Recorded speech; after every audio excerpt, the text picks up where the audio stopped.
Quem estava sentindo a presença de Deus? Se você não estava, você estava pensando no futebol.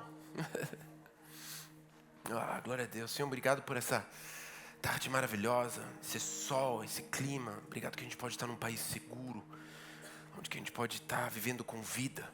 O Senhor nos prometeu vida e vida em abundância, e nós podemos experimentar isso, que essa tarde possa ser uma tarde da palavra do Senhor sobre as nossas vidas, encorajamento. Eu te peço que o nosso coração ele possa estar aberto, Senhor, para receber mais de Ti. E assim eu me entrego, Senhor, completamente a Ti. Em nome de Jesus, amém. Glória a Deus. A minha pergunta para você é: você já se sentiu pequeno? Você já se sentiu inútil? Ou não valorizado? Eu não sei na sua vida, mas eu já me senti assim. Que seja no trabalho, seja num ambiente mais desafiador. Quantas vezes eu me vi tão pequenininho? Tantos desafios em minha volta, e eu não me achava na capacidade de poder resolver aquela situação. Eu olho aquela situação em minha volta e ela é tão grande, eu me sinto tão pequeno. E quantas vezes eu vejo irmãos e amigos em minha volta que também se sentem pequenos. Eu quero te perguntar, você já se sentiu pequeno?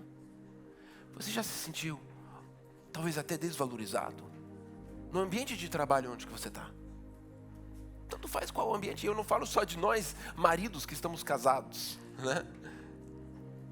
É uma eterna batalha de ser valorizado em casa. Yes, hoje eu consegui. Não, eu falo no seu dia a dia. E sabe, eu vim essa tarde aqui para te dizer que há esperança para nós. O nosso Senhor Jesus na cruz, Ele teve esse mesmo desafio. Ele se sentiu pequeno. Ele se sentiu abandonado. Você já se sentiu assim? Você deixou a sua casa, você deixou o seu lar. Nós que viemos do Brasil para cá, nós só lembramos da coisa boa do Brasil. Só lembramos do sol e do churrasco. Todo o desafio, o perigo, a gente esqueceu. A gente só lembra das coisas boas. Até a sogra passou a você ter saudade dela. E quantas vezes a gente se sente decepcionado? Poxa, eu pensei que na Europa o dinheiro ia crescer nas árvores. Eu estou precisando trabalhar? Como assim? Eu não sei você, mas eu já me senti muito pequeno. Na realidade faz parte do meu cotidiano. É Deus trabalhando em mim, eu sei. Mas o que me dá esperança é eu olho para Jesus e eu vejo que Ele se sentiu pequeno. E eu quero te convidar a você a abrir a sua Bíblia em Mateus. Evangelho de Mateus. Eu tinha anotado tudo na minha Bíblia alemã. Então agora eu vou ter que abrir tudo no dedo.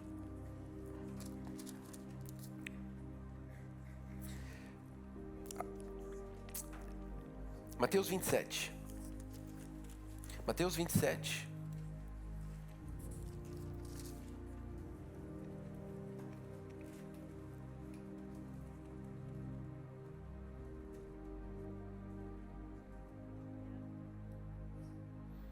Vamos ler a partir do versículo 39, por favor. Os que iam passando blasfemavam dele, dizendo: "Oh, tu que destróis o santuário em 3 dias e reedificais, salva-te a ti mesmo, se és filho de Deus, e desce da cruz." De igual modo, os principais sacerdotes, com os escribas e os anciões, escarnecendo diziam: "Salvou os outros, mas a si mesmo não pode salvar. Ata, rei de Israel, desça da cruz e a gente vai crer em você." Confiou em Deus, pois venha livrá-lo agora, se de fato lhe quer o bem. Porque disse: "Sou filho de Deus." E os mesmos impróprios lhe diziam, também os ladrões que haviam sido crucificados.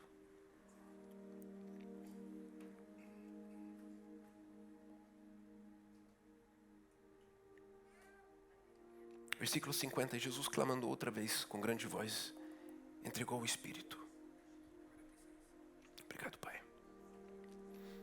Versículo 46, por volta da hora 9, clamou Jesus em alta voz dizendo: "Eli, Eli, lama sabachthani." O que quer dizer: Deus meu, por que me desamparaste? São os últimos momentos de Jesus na cruz. Nosso Salvador se fez carne por você e por mim. Ele deu tudo que Ele tinha, só por minha causa, aqui na Europa, na Alemanha, tentando minha vida. Ele sabia que se ia passar perrengue. Ele sabia que não ia ser mole. Ele sabia que você ia se sentir sozinho. Ele sabia que no teu casamento a decisão que você ia tomar talvez não ia ser tão fácil quanto você pensou. E Ele se deu por você. Ele não se deu por você porque Ele sabia que a vida ia ser fácil. Ele se deu por você porque Ele sabia que sozinho você não ia dar conta. E nesse versículo de 46, onde que Ele fala assim: Deus meu, por que me desamparaste? Ele aqui faz menção da palavra de Deus. Ele faz menção do Salmo 22. Abre comigo, por favor, a sua Bíblia aí, no Salmo 22. O Salmo 22, ele começa assim: Deus meu, por que me desamparaste? Jesus, nesses últimos segundos na cruz, onde que Ele deu tudo o que Ele tinha por mim, Ele cita o rei Davi. Onde que ele fala: Deus meu, por que me desamparaste?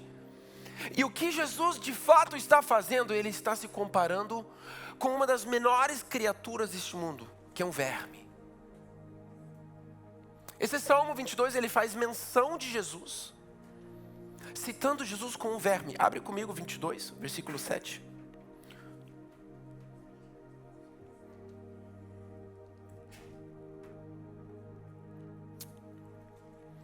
Vamos ler a partir do versículo 4. Nossos pais confiam em ti. Ele vai clamando: confiaram e os livrastes. Clamavam e livravam, confiam em ti e não foram confundidos. Versículo 6. Mas eu sou um verme e não humano. Esse texto aqui, ele faz diretamente menção de Jesus. Talvez você não sabia, mas é. E Jesus, ele cita isso porque ele se compara com um verme. Eu não sei qual é a situação que você está passando na sua vida. Qual situação, desafio financeiro que você está passando. Se a sua conta do cartão de crédito, a sua conta de luz esse ano veio mais caro. Mas eu tenho certeza que não chega perto a se sentir que nem um verme. Quem já encontrou uma vez um verme numa comida? Quem já não encontrou uma vez um verme numa salada? Ou um lixo que deixou muito tempo? Eu já me vi uma vez numa situação que eu vi alguns vermes e não é algo muito prazeroso. Você concorda comigo? Nós lavamos a salada com esse medo de não ter essa proteína. E Jesus, ele se compara diretamente com esse verme. E sabe o que é interessante nesse versículo 6? Esse verme tem um nome específico. No hebraico esse verme se chama tolá. O verme carmesim. Quem já ouviu falar sobre essa palavra carmesim? Você já ouviu falar alguma vez?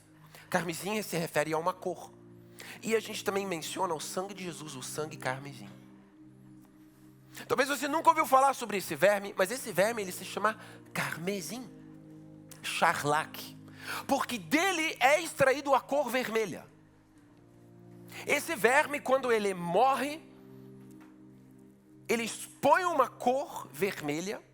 E na antiguidade a cor vermelha, ela é extraída através desse verme.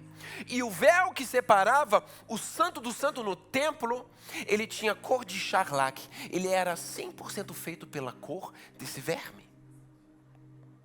Não basta o suficiente, esse verme, ele tem uma função super interessante. Esse verme, quando ele está com os ovos, ele precisa subir ao madeiro. Ele precisa escalar a uma madeira. E enquanto esse verme está subindo essa madeira, é a sentença de morte dele. Esse verme sabe, essa fêmea ao subir aquela madeira, ela sabe que ela não vai voltar viva. Porque ela vai se cravar naquela madeira e ela vai morrer. Ela vai expelir aquela cor vermelha, charlac, carmesim. E com isso os ovos que ela tem vão se alimentar dela, dos restos dela. E por 3 dias ela vai ficar pregado nessa madeira, com a cor vermelha, cobrindo os filhos, para que os filhos dela possam ter vida. Eles se alimentam dela. E no 4º dia, esse verme, essa cor vermelha, vira branca. Então se você analisa isso na biologia, você vai ver 3 dias, um ponto vermelho, e no 4º dia ele está branco. E agora eu quero que você abra, por favor, comigo em Isaías. Isaías capítulo 1.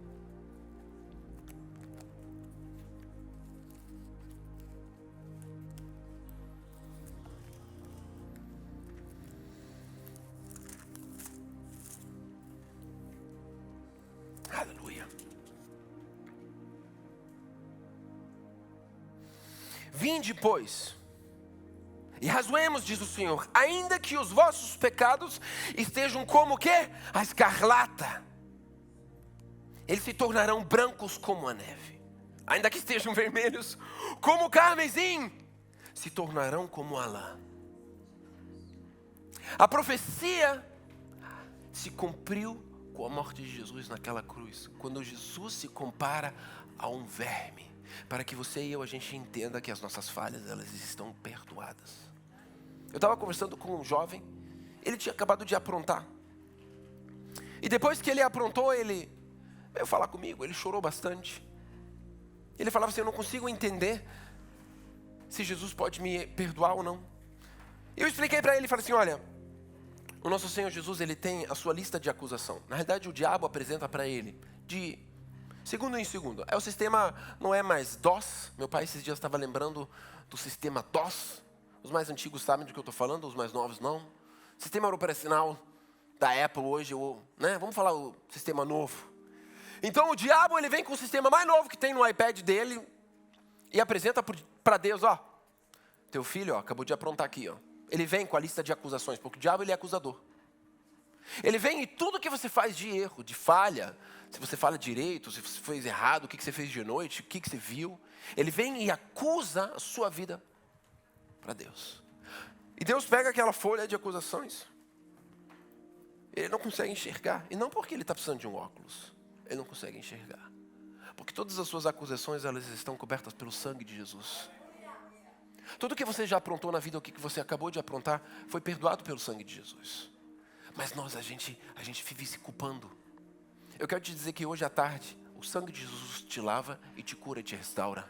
Você veio aqui com um objetivo: sair transformado. Aqui não é sobre quem prega, ou quem veio à frente, ou quais louvores que a gente cantou. Aqui é sobre o sangue de Jesus que me restaura e me dá uma nova vida. Você que veio hoje aqui, Deus tem uma promessa sobre a sua vida, mas muitas vezes nós vacilamos tanto e nós não acreditamos que Deus pode nos perdoar. Mas Ele se fez como um verme, para que o sangue dele cubra todas as minhas falhas. E a minha pergunta é: quem de vocês já achou uma vez uma coisa valiosa? Você já achou uma vez uma coisa valiosa? Um anel, um dinheiro? Eu sei que meu irmão mais velho, ele costumava achar as coisas. E muito fácil, assim. Não era coisa pequena, era 50 euros, era coisa assim. Eu falei assim: gente, como assim? Como ninguém viu isso? Só ele que viu. Ele sentava no ônibus, ele achava um dinheiro. Eu falei: uau! E certa vez eu tive essa mesma sorte. Eu encontrei uma carteira cheia de dinheiro. Uau! E não tinha nenhum documento, nada. Até um pouquinho esquisito. Mas tudo bem, eu achei essa carteira. Eu falei assim, como um bom alemão, falei assim: vou devolver, né? Não tinha ninguém perto, estava na frente de uma entrada de um hotel. Aí eu cheguei para a recepcionista lá, falei assim: olha, achei uma carteira aqui. Ela: uma carteira? Legal. Aí ela foi abrir e tinha muito dinheiro dentro, acho que aproximadamente uns R$2.000. Não sei quem anda com tanto dinheiro no bolso, certamente Deus não queria que a pessoa continuasse. Enfim, ela olhou, uau! Aí ela olhou o documento: ué, mas pois é, não tem nenhum documento. Falei assim: então, eu queria devolver, acabei de achar. Se a senhora achar o dono para devolver. Ela: não, claro, vamos devolver. Só que eu percebi que ela era 71.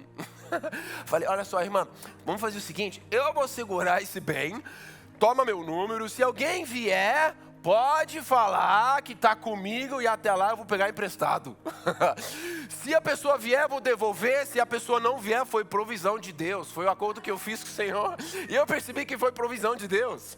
Só que eu cheguei à conclusão que eu, com todas as minhas habilidades ou com a minha força, eu não ia ser capaz de fazer aquilo acontecer. Vou te explicar melhor. Eu, com a minha metade alemão, metade brasileiro, metade galego, né? Galera do Nordeste, metade chucrutos, metade galego.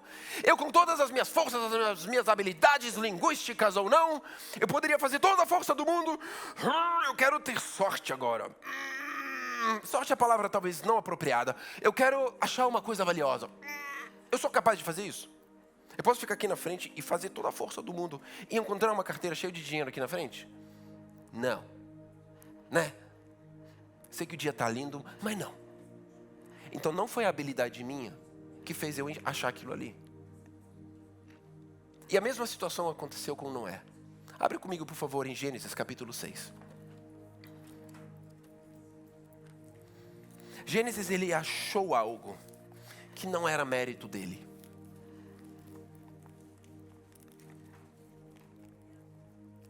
Versículo 8. O que Noé achou? Quem consegue ler? Quem consegue falar para mim? O que Noé achou? O quê? Porém, Noé achou graça diante do Senhor Jesus. Algo que não era algo que ele poderia ter feito força para alcançar. Não foi mérito dele.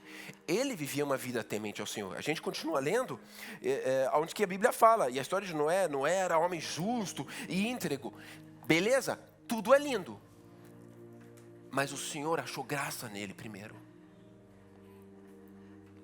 Sabe, você pode ser muito capaz, você pode ser um engenheiro que foi chamado do Brasil para estar trabalhando numa mega empresa aqui, ou você pode ser a faxineira que está tentando sobreviver. Isso indefere, a graça te alcança.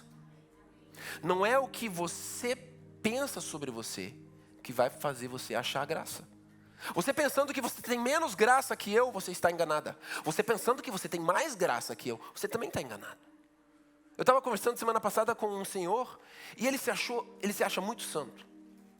Ele se acha muito capaz e muito digno e uau, ele sabe muito mais a palavra que eu, ele sabe de cor, e sabe cada coisa no hebraico que eu fiquei impressionado, mas ele se achava assim, uau!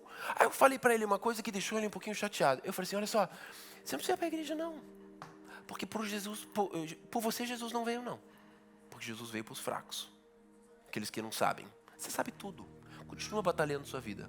Aí ele me olhou assim, eu falei assim, ei, vem cá, como é que está a sua vida com a sua filha? Aí ele ficou parado.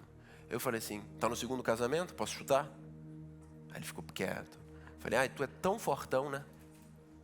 Tu é tão fortão, tu sabe tudo, né? E ao mesmo tempo Deus estava ministrando comigo. Quantas vezes eu acho que eu sei de tudo, mas eu na realidade preciso da graça de Deus. Nós temos uma verdade, uma resposta para tudo e para todo mundo em nossa volta. Mas a verdade é que a gente precisa da graça de Deus na nossa vida.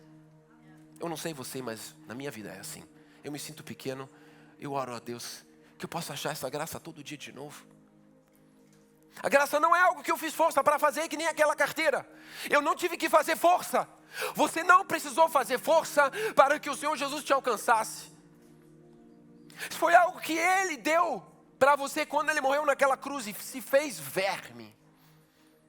E quando o sangue dele cobre todas as minhas necessidades, todas as minhas falhas, todas as vezes que eu erro e peco de novo, o sangue carmesim dele cobre a minha vergonha.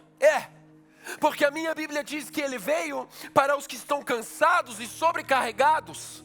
A minha Bíblia diz que ele veio para os fracos, para aqueles que não conseguem, aqueles que se sentem decepcionados. Eu não sei você, mas eu já me sinto muitas vezes assim, fraco, decepcionado, cansado. Mesmo morando na Europa, mesmo ganhando em euro, a conta continua lá. Só que hoje à tarde eu estou aqui para te dizer que a graça do Senhor te alcança. Assim como alcançou Noé. E sabe o que é o mais interessante? Noé, o nome Noé, ele significa trazer paz. Quando o pai de Noé deu a ele esse nome, ele quis trazer bonança sobre aquele tempo. Estamos falando da 12ª geração após Adão. E o mundo estava aquela bagunça que a gente conhece. E o pai de Noé deu a ele um nome de propósito. Posso te falar uma coisa aqui? Está na hora de você viver com propósito. Não está na hora de você dar ao seu filho um nome que te vem na goela. Está na moda agora fulano. Dá para o seu filho um nome de propósito. Algo que vai acompanhar a vida dele. Que na hora do desafio da vida dele, quando ele for assinar o nome dele, ele vai lembrar: Deus é meu juiz. Noé tem o nome daquele que vai trazer a paz. Mas o engraçado existe um jogo de palavras aqui. No inverso, a palavra Noé, o nome Noé, significa graça. Então aqui existe uma coisa super engraçada, ao meu modo de ver. Porque é a primeira vez na Bíblia que é mencionado a palavra graça. E o nome Noé, no avesso, Enor, significa graça. Posso te falar uma coisa? Noé experimentou algo que ninguém experimentou antes na vida dele, nem na linhagem dele. Ele foi o primeiro. Eu quero dizer para você, você vai experimentar algo que ninguém na sua vida experimentou antes.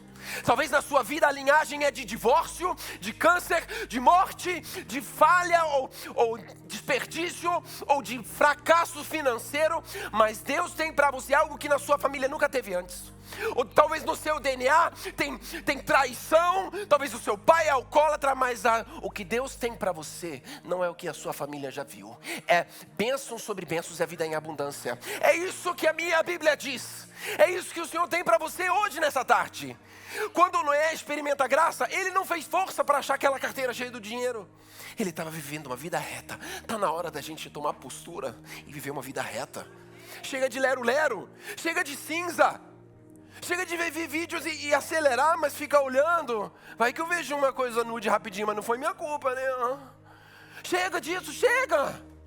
Cara, eu me emocionei agora durante o louvor, porque eu lembro de um episódio de libertação. Meu pai recém-avivado, talvez estava no processo de ser avivado. E tinha uma menina muito linda que veio do Brasil, tentando a vida aqui. Eu não quero entrar em mais detalhes para não expor essa certa pessoa. Mas a garota endemoniou. Mas num pacote completo. Eu estava aqui nesse canto, tocando meu violão. Santo Deus. E a garota endemoniou que ela veio rastejando que nem a cobra. Lembra o nome da garota, porque isso aí não sai da minha cabeça. Eu estava tocando meu violão aqui, a garota vem rastejando. Eu lembro muito bem da irmã Maísa, que já estava acostumado com libertação. Ela veio tipo Hadouken, pulou em cima da garota. E pulou em cima, e meu pai aqui pregando, não sabia que, tipo assim, ok. Eu com meu violão, santo Deus. Eu falei assim, caramba, essa área espiritual, ela é muito mais viva do que... Aquilo ali mexeu com meu pai, com a nossa família toda. A nossa família nunca mais foi a mesma. A nossa vida no altar nunca mais foi a mesma. Porque a vida espiritual, ela é muito real. E eu sempre digo, eu me converti não porque eu tive um encontro com Deus. Eu vi o diabo, eu falei assim, prefiro o Senhor Jesus. Tá tranquilo, se existe o do mal, vou pro bem. Valeu! A graça te alcança hoje. Não é? Ele não fez força para viver isso. Você não precisa fazer força para viver o que Deus tem para você. Mas você precisa se posicionar. E aí eu tenho uma pergunta para você. O que você está construindo com a sua vida? Olha para o seu irmão do lado. Num domingo à tarde que está abafado aqui dentro. Isso, a gente estava esperando esse sol nascer, que bom que ele veio. Pergunta para ele, o que você está construindo? Mas Fausto Alves. Olha para o seu irmão, se você não está vendo não, pergunta para ele, mas Fausto Alves, o que você está construindo? Com a sua vida? Com as suas finanças? Pare para pensar.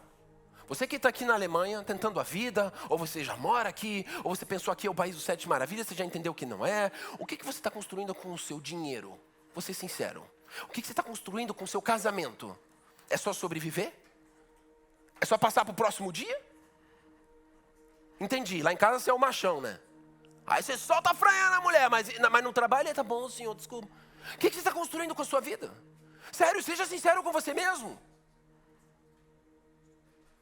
O que você tem feito com os seus recursos, o que Deus confiou na sua mão? Você tem investido no projeto Criança Amada? Você tem investido em projetos que ajudam pessoas? Você tem ajudado ao templo do Senhor, a igreja do Senhor se manter? Ou é só Netflix e cartão de crédito? Faz essa pergunta para você, o que você tem feito com aquilo que Deus entregou na sua mão? Faz essa pergunta, porque eu me faço essa pergunta a minha vida toda, e a minha vida toda eu decido, eu falo assim, Deus, tudo que eu tenho, eu quero entregar para o Senhor. Eu preciso dizer, nem sempre sobrou financeiramente, não, mas eu sei, os meus dons e talentos, tudo que eu tenho, eu entrego para Ti, Senhor, tudo, do pacote completo. E Deus tem sido tão misericordioso, tão bom. Eu posso dizer todo dia de novo, Ebenezer, até que o Senhor tem cuidado de mim. Lá em casa nós começamos a treinar a gratidão. Só de eu estar de pé, só de eu poder estar olhar, enxergar, cheirar, ver esse sol lindo. Você já parou para agradecer ou você só está no ore et lavore? Consumo o trabalho. Pare um pouquinho. E sabe, Noé? Ele foi desafiado. Deus contava com Noé. E a gente vê no versículo 14 de Gênesis 6, que Deus pede para ele, faz uma arca de tábuas de cipres. Mas primeiro Deus deu a ele a graça. Quantos de nós começamos um projeto e depois a gente pede que Deus nos dê graça? Primeiro tu casa, agora tu quer graça de Deus. A gente costuma dizer, né? Antes do casamento abre o olho e depois do casamento fecha o olho, irmão. Agora já era. Quantos de nós a gente começa um projeto, uma viagem, um CNPJ, um casamento, um namoro, um noivado, e aí, no meio do caminho, quando o troço não está dando certo, você vem para o pastor, você faz campanha de 78 dias. Porque agora você precisa da graça de Deus. Por que você não faz ao contrário? Por que antes de começar um projeto, antes de começar uma ideia, antes de fazer uma viagem, antes de fazer um depósito, antes de fazer uma conta, você não conta com o Senhor primeiro? Por que você não pede para Deus primeiro? Em vez de fazer o avesso. Quantos de nós a gente vive isso? Depois da gente ter tomado uma decisão, a gente pede Senhor, você podia me ajudar, por favor? Noé, ele primeiro encontrou a graça de Deus na vida dele. E depois que ele encontrou a graça, Deus deu para ele uma tarefa. E sabe o que acontece? Noé trabalhou naquele barco, naquela arca, mais de 100 anos. Aproximadamente 100 anos. Ele teve que plantar essa árvore aqui, ó. Chipre. Isso.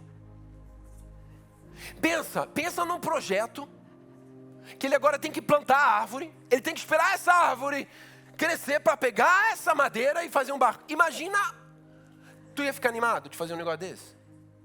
Quem que estaria animado? Fala assim, ei, vai ser um negócio rápido. Foi o projeto da vida dele. E a Bíblia não fala dele reclamando.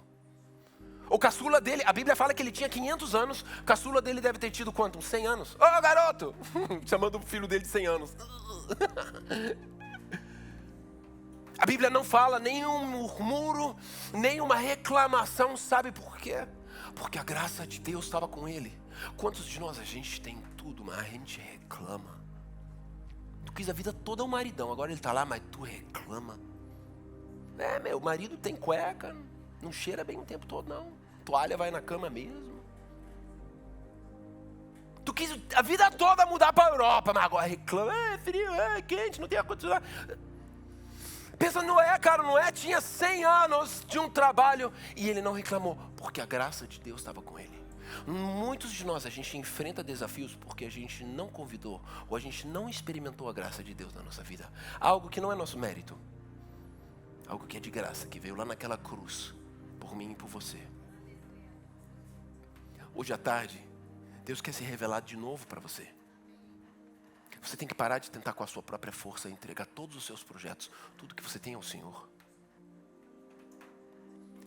Sabe, Deus quer contar com você. Deus tem um projeto na sua vida. Mas para isso você precisa se purificar.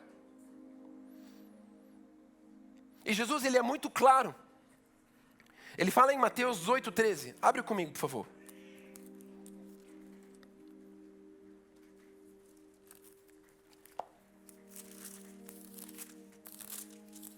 Isso, quem está cansado fica de pé, dá uma esticada. Não tem problema não. 18:3. E disse, em verdade vos digo que se não vos converterdes, isso, e não vos tornardes como o quê? Crianças, de modo algum entrarás no reino dos céus. Você quer ir para o céu? O que a minha e a sua Bíblia diz sobre isso? Você tem que fazer muita força? É isso que a minha Bíblia diz? A sua Bíblia diz o quê? Para você. Quem quer ir no céu? Vamos fazer o seguinte. Quem quer ir para o céu? Quer ir para o céu? O que a gente acabou de ler? O que você precisa fazer para chegar no céu? Ser que nem a criança. Certo? Não foi difícil. Ok? Não foi difícil. Mas como é que eu faço isso? Talvez você vai falar assim, mas que irresponsabilidade. Preciso pagar os meus boletos, pastor. Eu preciso trabalhar. Como é que eu me torno uma criança? Uma criança não tem responsabilidade. A mãe passa a roupa dele, faz comida. Não. Jesus não está falando disso. Jesus está falando da mente pura de uma criança. Nós, em pleno 2026, infelizmente, nós temos uma mente completamente suja. Todos nós. Millennials, Gen Zs, tanto faz, dá o nome que quiser. O que a gente veio de coisa podre, de vídeo, de outdoor, de propaganda sem querer no celular, em revistas dá o nome que você quiser. E quem não tem pecado, joga a primeira pedra. Porque o que a gente já foi pervertido? Só o sangue de Jesus. Ou eu estou te falando de bobeira? E Jesus fala assim, olha, se você quer viver o que eu tenho para você, você precisa ter uma mente limpa que nem uma criança. Purificar e purificar e purificar. Claro, deixar de fazer as coisas erradas sim, mas purificar e purificar. Não é difícil, ou é? Só que eu tenho uma boa notícia para você. Jesus, ele não veio para os fortões, aqueles que dão conta. Não, os grandalhão. Eu consegui, eu sou o cara. Não, ele veio por mim. Aquele que pensa que não dá conta. Ele veio por você. Ele derramou o sangue dele por você, para que você possa ter vida e vida em abundância. Não é mérito seu. Não é o quanta força você faz. É o que ele fez por você. Basta só aceitar. E sabe, não é ele... Ele tinha que se levantar. E o meu apelo para você hoje é que está na hora de você se levantar. Abra sua Bíblia, por favor, comigo. Em 1 Reis, capítulo 19.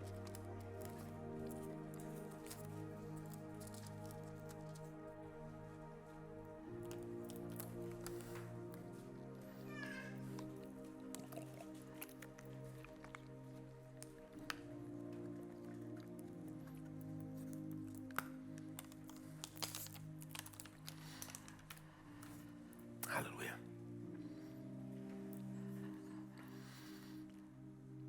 Antes de eu ler 1 Reis 19, me veio um versículo na mente.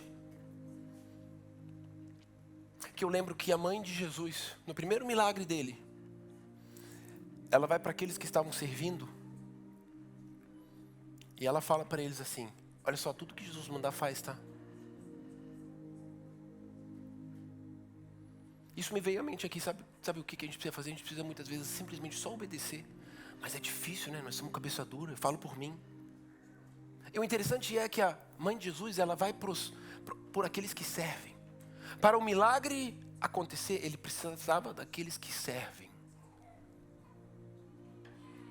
Foi muito simples que ela falou assim, olha, faz o que ele está te pedindo. A minha pergunta para você é, ou o meu desafio para você é, faz o que ele está te pedindo. Mas como é que eu sei? Primeiro você tem que se aquietar. Faz o que ele está te pedindo. Sentiu no coração de ofertar para o projeto Criança Amada? Faz. Não sentiu? Não faz. Mas faz o que ele está te pedindo. Sentiu no coração de tentar de novo? Tenta, porque é isso que Deus tem para você. Restauração, vida em abundância.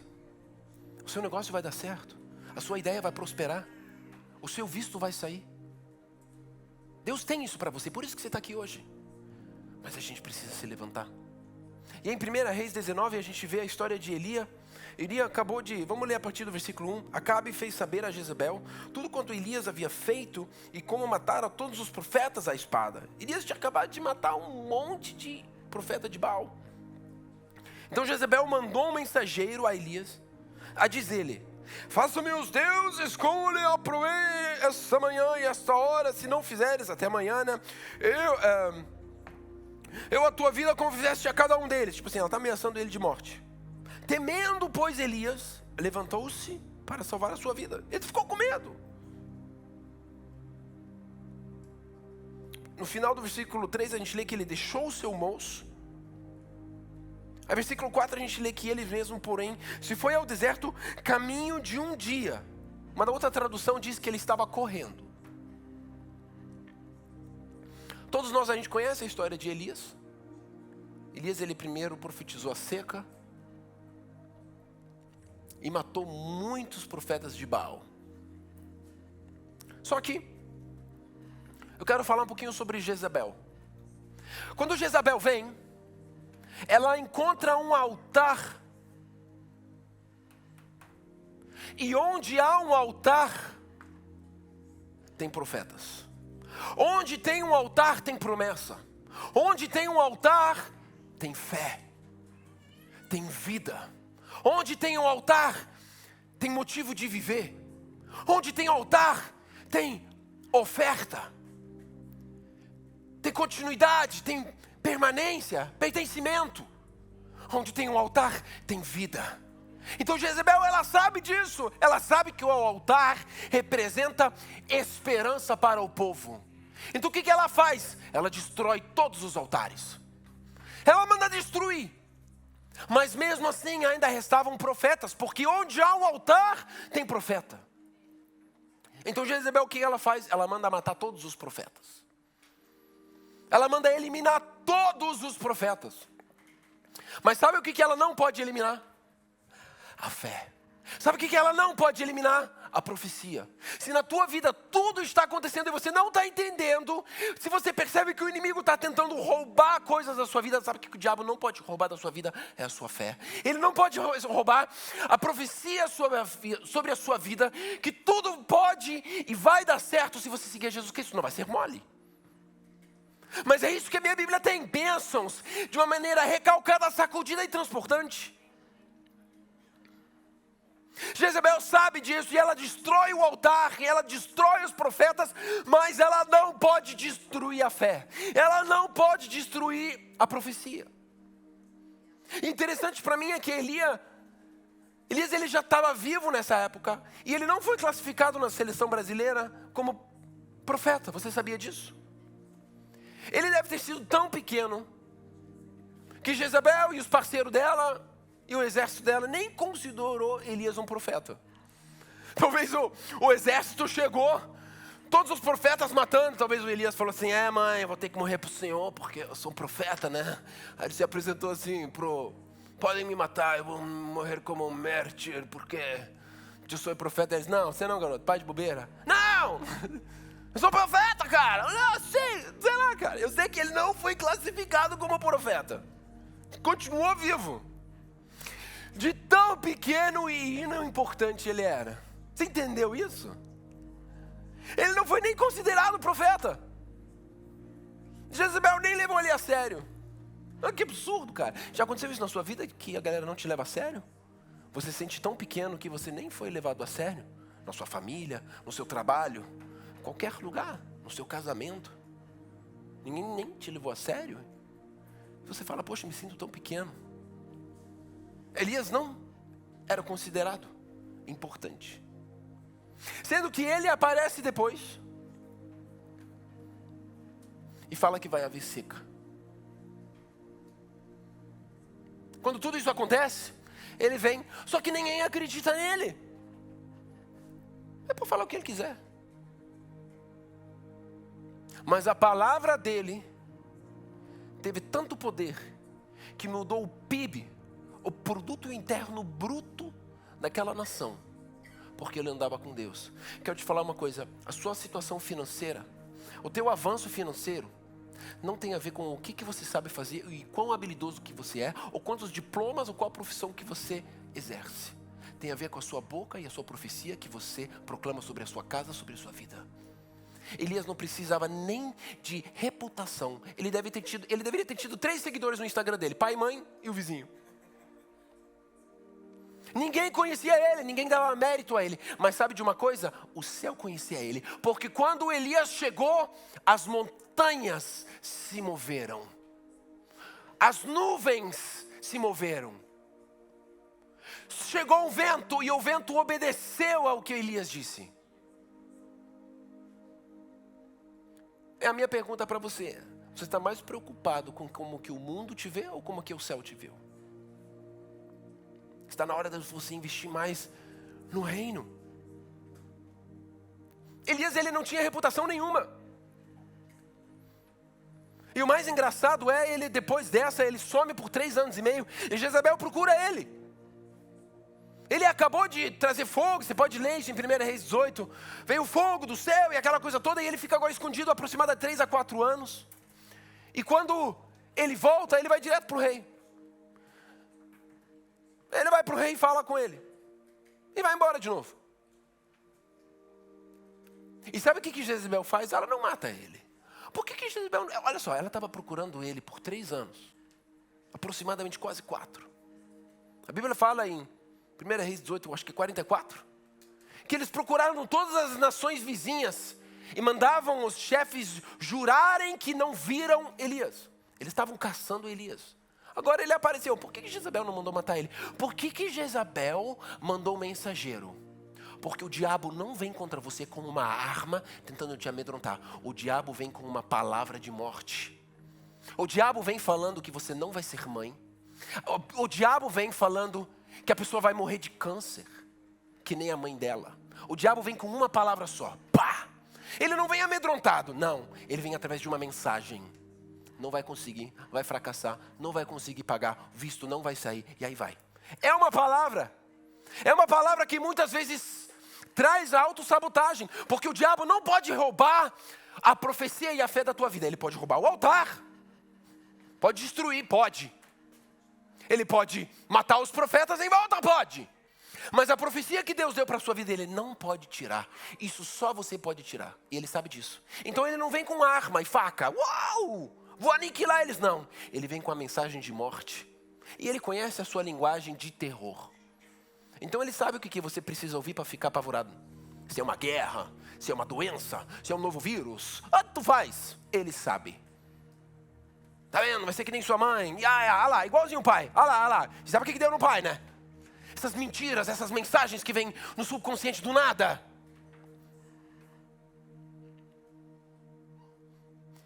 É a estratégia do diabo para tentar impedir que a gente viva a graça de Deus.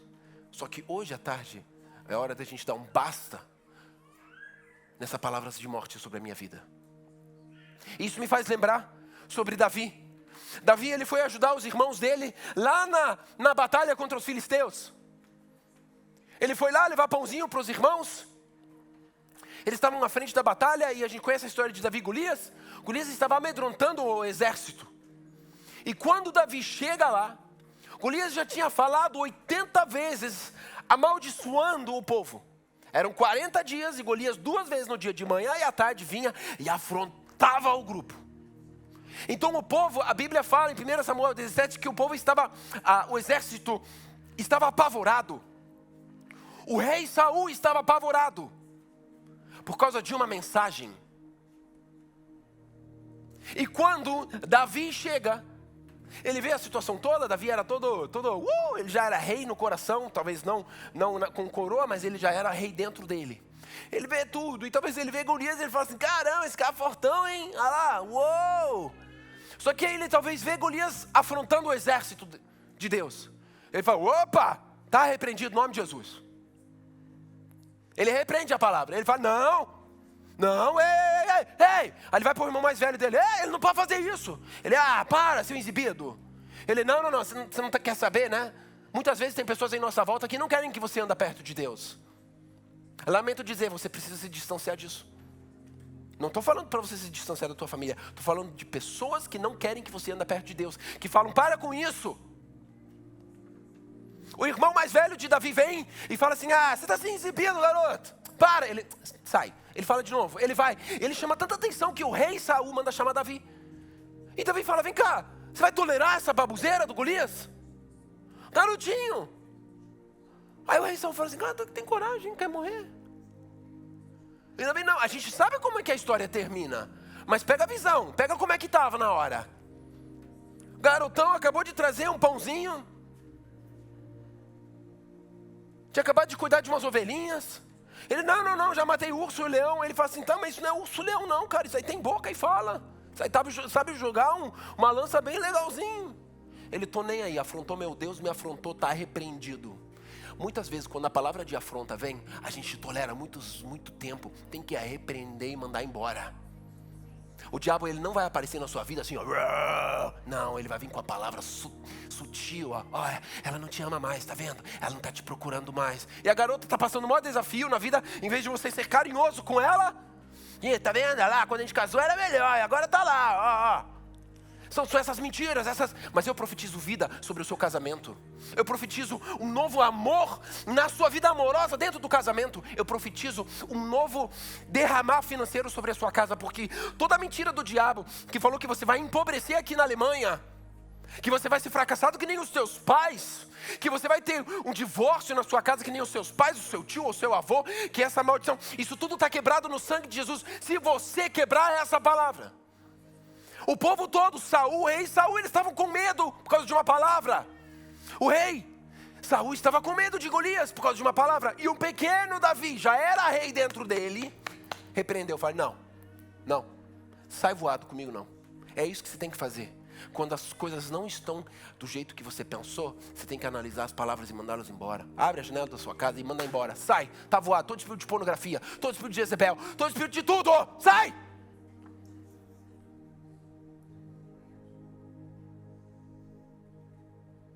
O que você está construindo com a sua vida? Ou você acha mesmo que você, depois desse culto de hoje, você é uma nova pessoa? E você agora que tinha ira antes, você não vai ter ira mais. Olha, se você pensa que a gente vai conseguir aqui, através de uma palavra, convencer vocês de mudar de atitude, isso não é possível. O mundo é prova disso. Mas a gente pode convidar vocês a uma pessoa que pode entrar na sua vida, no seu coração e transformar tudo em você.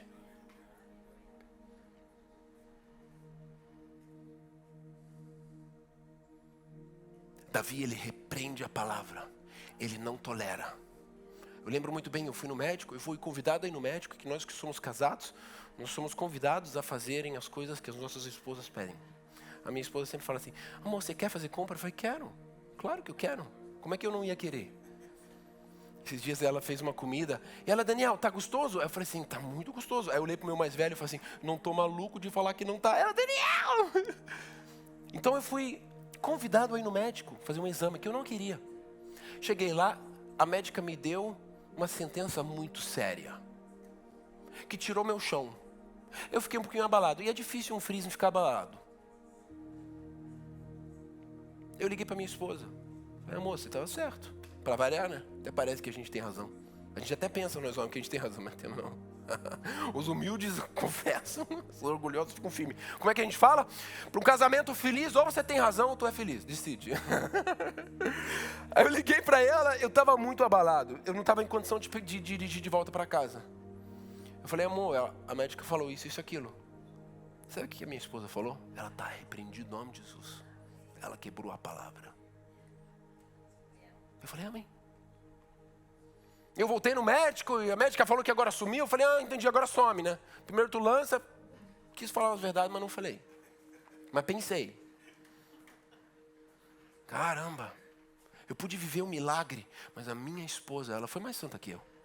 Ela quebrou a palavra. Quantas sentenças você já ouviu? Que não vai dar certo, que vai morrer, que vai fracassar. Não, quebra essa palavra. Não por força própria, é a graça de Deus que te alcançou. E essa graça veio através do sangue carmesim, que cobre todas as suas falhas. Você não é melhor que eu, nem eu sou melhor que você. E eu quero te convidar a você abrir a sua Bíblia, por favor.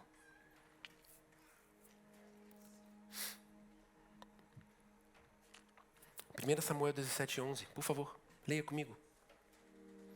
1 Samuel 17:18.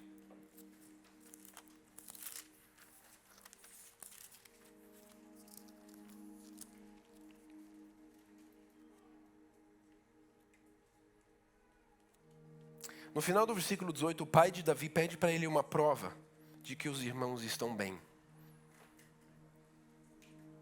Ok? Eu ainda estou na história de Davi. O pai de Davi pede que ele traga uma prova que os irmãos estão bem. E sabe qual foi a prova que Davi traz para o pai dele? A cabeça de Golias. A galera fala que Davi é o único que matou seu inimigo sem perder alguma bala. Porque a bala que ele usou na cabeça, ele trouxe de volta, que estava ainda na cabeça de Golias. 5 pedrinhas, ele devolve a pedrinha, obrigado, valeu. O brinde que ele trouxe para o pai dele é a cabeça de Golias. Os irmãos estão bem, tá? Toma, pá.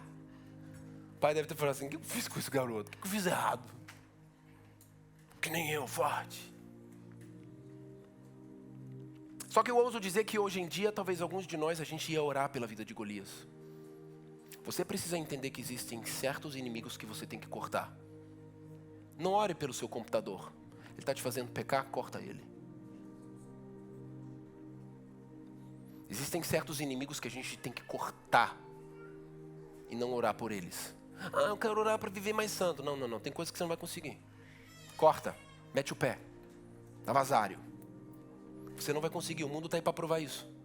Quiseram fazer um estudo com homens em Cambridge sobre o efeito da pornografia e o efeito dos homens que não consomem pornografia. Eles não acharam homens que não consomem pornografia. Olha só. Olha só. Eles não acharam. Eles suspenderam a pesquisa. Eles queriam analisar o córtex, né? E eu, homem de Deus, eu tive um privilégio muito grande na minha casa de ter um exemplo absurdamente maravilhoso que são os meus pais. Na vida, a gente sabe que minha mãe manda no meu pai.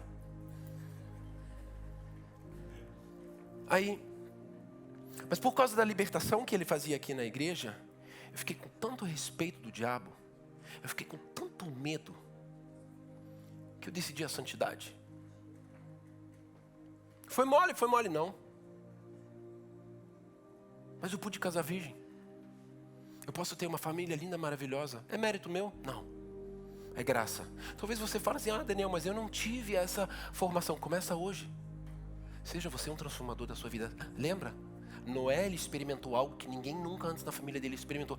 Mas os meus pais não eram tão um exemplo. Seja você esse pai para o seu filho. Seja você esse avô para o seu neto. Comece com você. Comece com você. Eu quero te convidar a você ficar de pé. Eu quero resumir contando sobre Elias. Elias, ele estava agora embaixo de uma árvore, porque ele tinha corrido no deserto. Ele ficou com medo de uma palavra que foi proclamada sobre a vida dele. Mas uma árvore fez ele parar. De vez em quando quando nós estamos desesperados com o medo que esse mundo nos apresenta, nós precisamos parar. Essa árvore para mim, ela representa um gabinete, onde que Deus quer falar com a gente. De vez em quando Deus simplesmente quer te parar para falar com você. Tudo vai ser 1000 maravilhas hoje à noite? Não, mas comece uma campanha no seu casamento. Faz uma campanha sobre a sua vida financeira. Comece uma campanha sobre a sua saúde. E faz prova do Senhor se Ele não vai derramar bênçãos do céu sobre a sua casa. Hoje é o dia para que haja um novo tempo, para que você tome posse da graça de Deus. O Ministério de Louvor pode vir. Para que você possa tomar posse da graça de Deus sobre a sua vida. Não é mérito seu. É o que o Senhor Jesus fez na cruz por mim e por você. Gente, se o próprio Elias teve esse desafio e ficou com medo, imagina eu. Eu quero concluir com o seguinte. Elias, ele teve a sentença de morte. Jezabel falou para ele que em um dia ele ia morrer e ele ficou com medo. Quando ele está embaixo dessa árvore, ele fica com medo e ele quer morrer. Mas não é isso que Deus tinha para ele. Deus tinha para ele vida em abundância. Tanto que Elias, ele foi arrebatado numa carruagem de fogo. Elias não morreu. Sabe por que Elias não morreu? Porque Deus quis mostrar para todo mundo: quem manda é eu e não é Jezabel. Se você está sendo amedrontado por qualquer palhaçada desse mundo, entenda uma coisa: quem manda é o nosso Senhor Jesus Cristo e não esse mundo.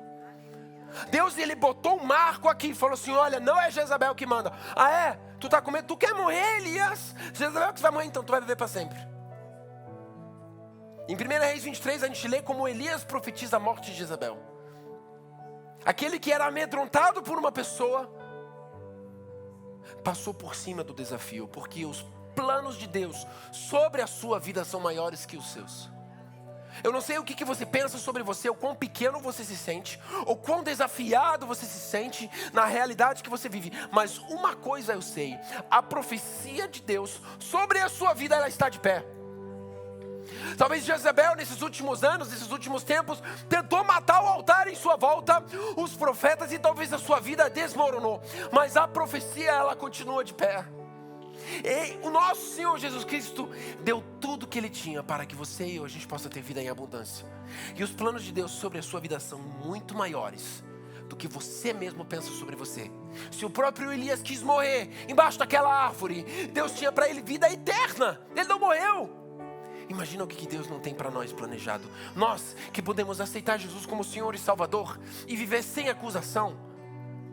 Eu quero te convidar a você fechar os seus olhos. Eu quero orar contigo. Senhor, muito obrigado por essa tarde onde que a tua graça nos achou, Senhor.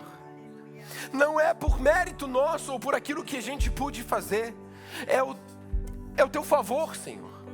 É o seu favor e não merecido. Senhor, nessa tarde nós queremos de novo se entregar completamente a Ti.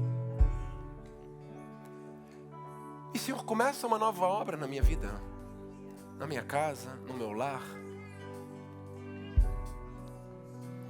E que o Senhor possa fazer de nós um atalaia, um líder espiritual para a nossa casa.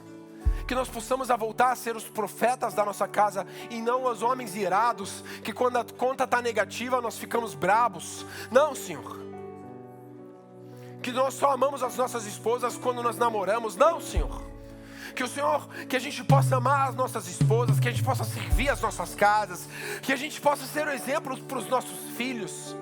Senhor, eu sei que nem todos de nós a gente teve uma casa abençoada, mas o Senhor tem para nós vida em abundância. E eu creio num novo tempo para cada um que está aqui. E se você crê que isso pode se aplicar na sua vida, eu quero te convidar a você dar uma salva de palmas ao nosso Senhor Jesus Cristo. Aleluia!